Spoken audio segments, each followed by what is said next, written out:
Hindi ko naman kailangan mag-set ng 5. Ang importante rito alam kong lugi sila.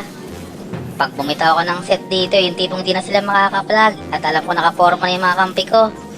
Kaya pag SS ko rito, magsi-SS din kayo para gumapang ang buhay ng mga to, makabuhi sa base nila.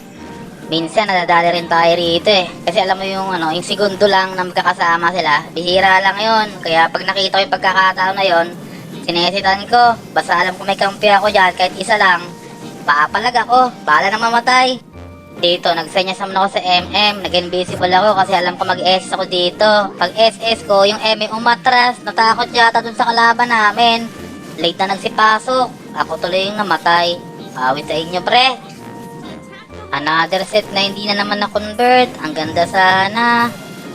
Sakto yung pagtulak niya dyan, no? SS sana ako, so na-stun ako, kaya konti lang inadala ko, tapos wala na pala akong kampi dun.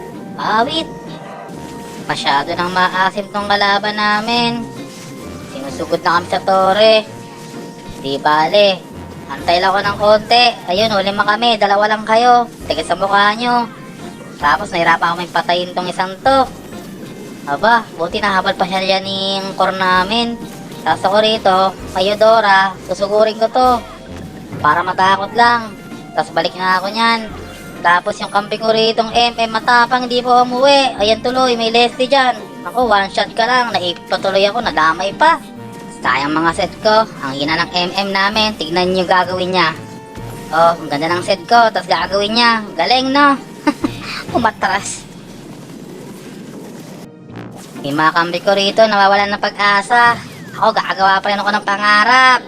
Sakto yan, kaso yung set patras, ibis na paganon, di ko tuloy nakuha yung Lord.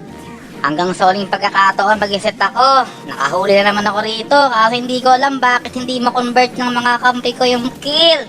Asar-nasar ako dito, talo.